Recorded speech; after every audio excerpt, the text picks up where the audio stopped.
So when I was coming up in the early 2000s, started getting into strength training for the first time. My dad taught me how to do the basics of the bench pressing and squatting and stuff like that. And so when I was getting into that, there was this common idea that, you know, running is going to steal all of your gains, right? That you don't want to do a bunch of cardiovascular exercise because it's going to cause you to become a skinny long distance runner, which, you know, then they would go and show pictures of, would you rather look like this sprinter? And they would show like, you know, Olympic sprinter or whatever. And then they show a marathon runner, right? Polar ends of the spectrum. They're like, if you do strength training and sprinting and stuff, you can look like this guy, all muscular, or you can look skinny and emaciated like this guy and go do a bunch of running. Hey guys, Aaron Kubitz, personal trainer, functional aesthetics EC, helping average guys perform better inside and outside the gym. Okay, today's video we're going to be talking about something that sounds a little bit counterintuitive, but why endurance training can help you build muscle and get stronger. So, before I move on here, how many of you have watched the iconic bodybuilding docudrama Pumping Iron? I think most guys prior to 2000 who got into bodybuilding had probably watched that movie. It features Arnold Schwarzenegger and Lou Ferrigno and a bunch of other popular or famous bodybuilders of the golden era of bodybuilding. And it centers around, it was basically trying to publicize and build more popularity for the then underground sport of bodybuilding. And so to kind of spice things up a little bit, make it a little bit more interesting, they centered it on the rivalry between Arnold Schwarzenegger and Lou Ferrigno, and then they also kind of threw in a little bit of drama with some of the other bodybuilders as well. But at the very beginning of the movie, they have a bunch of black and white clips of, you know, guys from like the early 1900s, you know, circus strongmen doing their different, you know, stuff, different strength exercises and everything. And then they have in the background this song playing that was the kind of the theme song for Pumping Iron, right? And it has one line of the song that says, "Been that way since Piltdown, man. Everybody wanna be stronger than Dad." Now, that kind of stood out to me a little bit, and how it relates to this video here is that while not every guy has the aptitude or the desire to participate in strength sports, to literally be stronger than Dad, most men do want to be recognized as being competent or even superior in some aspect, whatever their given area of endeavor is, you know, whether that's they're like into like computers, you know, they're into like technology, whether they're in business, whether, you know, real estate, public speaking, leadership, management, whatever the case may be, they want to be seen as being really good at what they do, and they want to kind of succeed or do better than their dad did, right, in many cases. And so this begs the question, if everybody want to be stronger than Dad, so I'm assuming that most guys who are watching my channel have some sort of interest in strength training or fitness in general, if that's the case and you're going to the gym, you want to get stronger, you want to build more muscle, why would you want to spend time lifting lighter weights for higher repetitions or even doing cardiovascular exercise?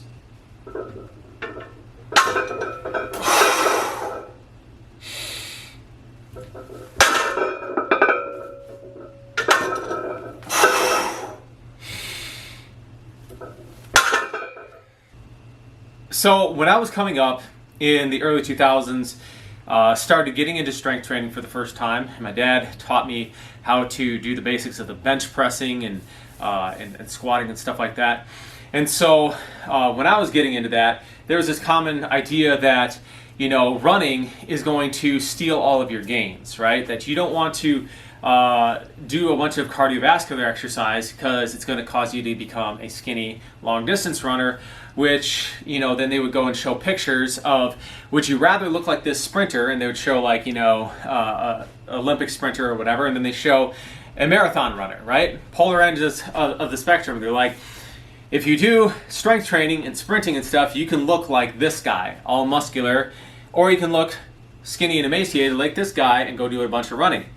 Now, while it is true that if you're running 50, 60 miles a week or something like that, that it can be, then it does start to have detrimental effects on your ability to maintain muscle mass. There are some ways to get around that a little bit, but it is definitely not ideal for building more strength and size, especially running. If you're going to be doing a lot of cardiovascular exercise, something that doesn't have a large eccentric component, like running, because the running, every time you're hitting the ground with that one leg, it's about 6 times your body weight with the eccentric load. It's a lot of tearing down those muscles, and the biggest thing, when you look at the literature from like Brad Schoenfeld, he was talking about how, in his book, A Science of Muscular Development and Hypertrophy, and he cited a couple studies where they're comparing when you have, if you want to do aerobic conditioning alongside of strength training, if anything, you want to be doing lower intensity stuff, kind of like jogging, moderate intensity cycling. When you get into the sprint type cycling work, or doing sprints and stuff, you don't want to do those on the same day because of the interference effect. And he also saw that there was a volume based relationship as well. So usually the more running you're doing, the more of a negative effect you're going to get on the ability to build muscle. But with that being said, there are some ways to get around this to a certain extent. Now, obviously, running over 50, 60 miles a week is not going to be ideal if you're trying to maximize your strength and size. In fact, what they've seen, again, from this book, is that people who are previously strength trained, maybe like you have a power lifter and then all of a sudden they start doing a bunch of endurance activity as well, sometimes their strength would decrease by as much as 50%. Not good if that is your primary goal, to be strong. Now, what are some of the possible reasons for this? Well, one of the possible reasons is that is an improper diet for what you plan to be doing, okay? And then also the timing of when you do certain activities. So, for example, let's talk about the timing first. If you were planning on doing, the timing aspect of the thing would be that you want to pair exercises that are dissimilar, right? So if you're going to be doing concurrent training on the same day. So you wouldn't want to go do a bunch of sprint work in the morning and then try to go and do heavy squats at night, right? Because they're too, you'd be depleting your glycogen storage too much, you'd be pre-fatiguing, and it would overlap into that as well. Same thing goes for the endurance stuff.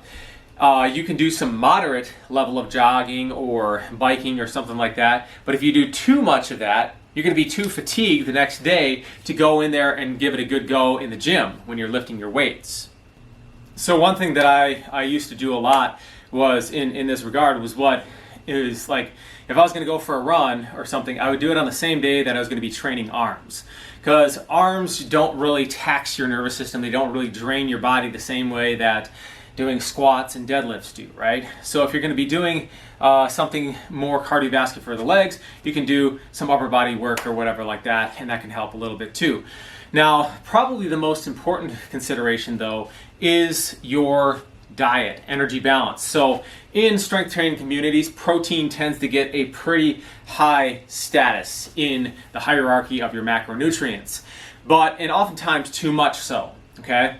So while a little extra protein can be useful when you are dieting for fat loss, if your goal is to build muscle or performance, right? Because we have to differentiate again, as I talked about in other videos, performance versus aesthetics, right? When you are trying to be doing running and lifting, or cardiovascular and lifting, you're trying to be like kind of a hybrid athlete, or as I'll get into later on in the video, you're just trying to improve your work capacity in the gym as a strength athlete, then your goal is not losing body fat. Your goal is performance. And when your goal is performance, you want to be at maintenance or slightly above maintenance calories most of the time, so that you are staying in an anabolic state and you have the energy you need to perform at your absolute best and really to push the envelope, okay?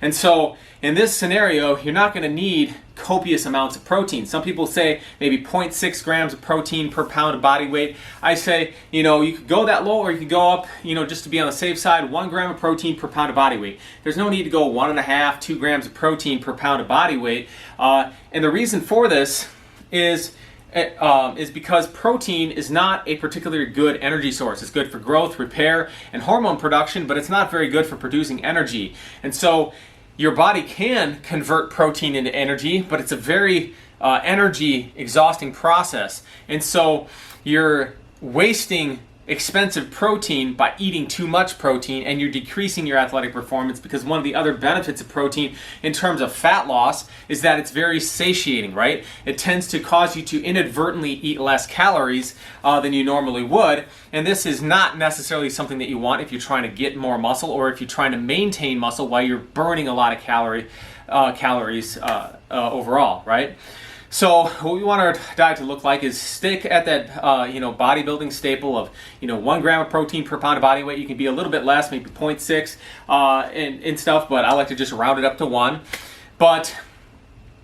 And then if you're a guy who's going to be like running for an hour or doing cardio for an hour and then doing strength training for an hour, what you'd want to be doing then is, if you're a 200-pound guy, that would be roughly about 1,300 calories burned just through exercise, given that you weigh 200 pounds, right? And you're pretty muscular, right? And so if your base metabolic rate is roughly 2,000 calories as a 200-pound individual, add on to that the 1,300 calories, so we could round that up to maybe you're getting 3,300, 3,500, maybe even a little bit more, depending on different metabolic issues and stuff. So let's just say 3,500 calories a day as a strength athlete, and then if you're doing 1 to 3 hours of activity per day, that's pretty intense, so strength training and endurance training, then you're going to want to be getting about 3 to 5 grams of carbohydrates per pound of body weight. And what this looks like for this guy in this scenario is anywhere between 600 to 900 grams of carbohydrates per day. If you, to give you a ballpark picture of what that looks like, 1 cup of cooked rice is about 50 grams of carbohydrates. So you're eating a heck of a lot of carbohydrates. This is not the time to be doing low carbohydrate diets. Can you do ketogenic diets in certain instances? Yeah, but anything below marathon, and especially as you're a bigger guy, you're going to be working harder and stuff, power output tends to really decrease. So if you're doing ultra marathons, maybe becoming more fat adapted can be useful, but in this scenario, 600 to 900 grams of carbohydrates, and then the remainder of your calories can come from good, healthy sources of fats. Fatty fish, avocados, olive oil, grass-fed meats and stuff that have some fats in there as well. I already talked about the fatty fish, and so for this guy, maybe about 100 grams of fat per day. But you don't want to go hog wild on the fat. You don't want to go crazy on the protein either. You want to be getting enough of those things for optimal hormone production and as a secondary source of fuel in the case of fat. But your primary thing that's going to help keep you anabolic, prevent you from wasting muscles away while you're doing all this exercise, is going to be the carbohydrates.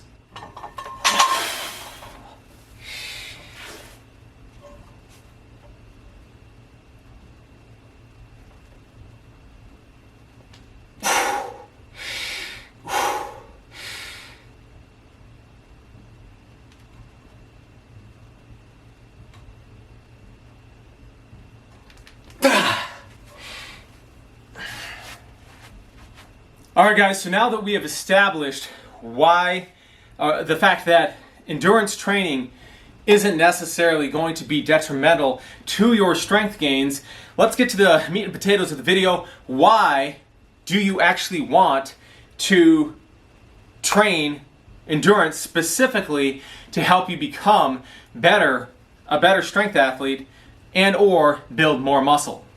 So we're going to cover 4 different things. First and foremost, we have joint and connective tissue integrity. Second, we have movement proficiency. Third, we have metabolic efficiency.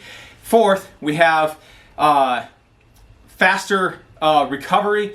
And nutrient delivery, so better overall performance there. And then the fifth bonus one as well.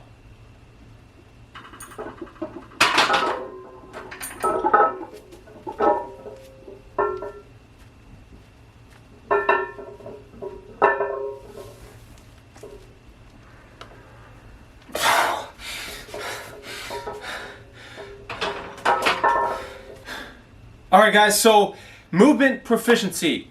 One of the big things that I used to see happen all the time, and luckily now most guys are a little bit more aware of this, a little bit more cognizant of this. In fact, so much so to the point that it almost becomes a little bit annoying because you have the form Nazis, right? You got the guys in there and saying, hey, if you have any sort of swing at all in your biceps curl or something like that, right? If you're not completely rigid like this the whole time, or if you're doing tricep extensions and you're not completely rigid, that you're doing the exercise completely wrong. Well, the fact of the matter is, getting a little bit of a controlled swing when you're doing your biceps curls, or even when you're doing tricep extensions, is actually going to be beneficial for building the most amount of muscle, building the most amount of strength, because it allows you to fully recruit the muscle as well. Also, you get that myotatic stretch reflex as well, and you have that stretch. It allows you to have a stronger contraction afterwards. So getting that little bit of swing, allowing the stretch to happen, but it has to be under control as well. Now, this video is not about form and everything like that, so I want to skip right through this and get right to what I was talking about. So in the past, there used to be guys who just come in there and they start deadlifting, right? And they just try to lift as much weight as they possibly could. It didn't matter how you get that weight up, just lift as much as you could. Same thing with the biceps curls. You know, you'd be like, heaving that weight up there and heaving the weight up there and then just drop it back down and stuff. It's horrible for the joints, really conducive to injury. Now, if you want to do cheat curls like that from a couple times a year, maybe, you know, once a month or something like that, or when you hit a plateau and you're trying to break through to the next phase, it can be useful. But when you're doing that, cheat it up, lower it down, slow, under control, cheat it up, slow, under control, and as soon as you're not able to control that eccentric and slow it down, that's when you want to cut that short. You don't want to be heave it up and then drop it back down, heave it up and drop it back down. That's where you start to get injured. Okay, so anyway, a lot of guys used to do that kind of stuff, and sometimes this actually still tends to occur today, but not as much. So the reason why you want to spend some time with a little bit lighter weights that are well within your capacity is because it's going to allow your body to become familiar with the movement pattern. When you're first getting into the gym, your primary goal is not necessarily to start getting stronger right away. Your primary goal needs to be getting familiar with and be developing proficiency in moving the weight properly, getting a feel for how your body feels under load, right? How does a muscle feel? How's the timing of your breathing, right? Get all that in place. And when you're using these lighter loads and you're doing lots of repetitions with it, right? It allows you to have a lot of time practicing that same movement over and over and over and over again, so that when you gradually do start increasing the intensity, increasing the amount of weight on the bar, and by default the reps start coming down over time because you just are moving more from the endurance aspect of things to more of this anaerobic aspect of things and more of the strength aspect of things, right? And as you are adding that weight, you're going to retain that neuromuscular coordination, right? That ability to continue performing the exercise with proper technique, which becomes even more critical when you're lifting heavier weights. And when you go in there and you just lift a weight, that's like the farm boy thing, right? Just get that thing in the back of the pickup truck, right? You're using a lot of different muscles, but you're not necessarily strengthening the weak points. If you go down in a squat or something, and you're not going all the way down, you come back up, or if you're going down and then bouncing out of the bottom to do it, you're skipping the point where you're actually weak, and that's the point that actually needs strengthening to make you into the strongest version of yourself. So don't skip over those weak points, and this is where the muscular endurance can help you and allow you to become better at that. Alright, so the second reason why you would want to spend some time working on your muscular endurance is tied in closely to the previous point, but it's related to your connective tissues, your joint health, right? one of the reasons that steroid users are more likely to sustain injuries, to have muscle tears, things like that, than non-steroid users is just because the steroids allow your muscles to develop much, much quicker than they normally would. And even under normal conditions, your tendons and your ligaments are going to grow stronger more slowly than your muscles will. And so by taking some time and not being in any rush to get to those heavier weights, you're allowing time for the connective tissues to grow stronger and catch up, and so that you're not outpacing the rate that your connective tissues are going to grow stronger at.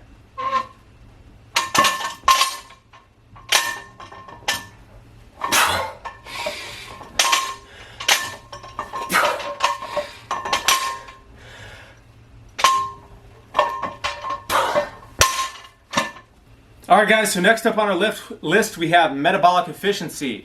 There's nothing worse than getting into the gym, going for that, doing your warm-up sets to do your heavy lift, but being too tired from the warm-up sets to actually give it your all in the heavy sets, or even to be able to do additional sets with that. And this is why having a good base of not only aerobic conditioning, also muscular endurance is the foundation for how you want to do your training, right?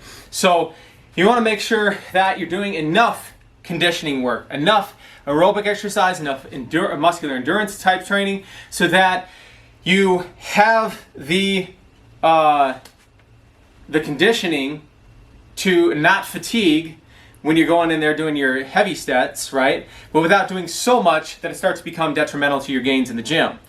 Another reason for this too is that as your body when you become more aerobically adapted, your body gets much better at burning fat for fuel. This means that at anything that's sub-maximal loading, that 5 repetition range and below, right?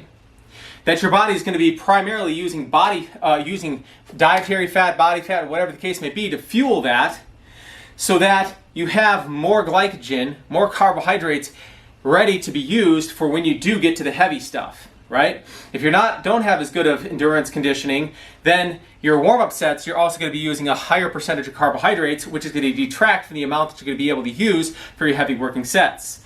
Now, the last point here is having to do with your recovery, right? So, endurance training, both aerobic and muscular endurance training, tends to increase level of mitochondria, right? So mitochondria are the density of their mitochondria, right? So you're going to have more mitochondria. And mitochondria is the powerhouse of the cells. We all learned, right? Back in school. So mitochondria helps to produce the energy by which our bodies run. ATP, adenosine triphosphate, right? And so when you're doing this, it's going to increase your energy capacity, right? So meaning that you're going to have more ATP for your strength training from doing the aerobic training. I actually noticed this too, that when I transitioned from being an endurance runner, I had no problems getting through my strength workouts, right? Now, granted, was I super strong? No, and as we've seen before, the energy consumed through exercise scales directly with the amount of weight that you have, the amount of intensity of load that you're moving, right? And so some of that played a role as well. But the other thing is that your ATP, or your energy, is recovered through aerobic exercise, right? So when you're doing your strength training activities, you can help regenerate the ATP much faster by doing some sort of low intensity active recovery, rather than just sitting there on your phone in between sets, pacing around, even hopping on a stationary bike and pedaling at a slow pace or something is going to help you recover much, much faster for your actual strength training exercises. Now, the other thing is you're going to actually have increased capillary density as well. So you're going to have improved blood supply, more efficient delivery of nutrients to your working muscles, right? And you're going to also have more efficient excretion of metabolic waste products. So both in the recovery standpoint and in the actual performance of the exercise, you're going to be doing better for having better aerobic conditioning, better muscular conditioning.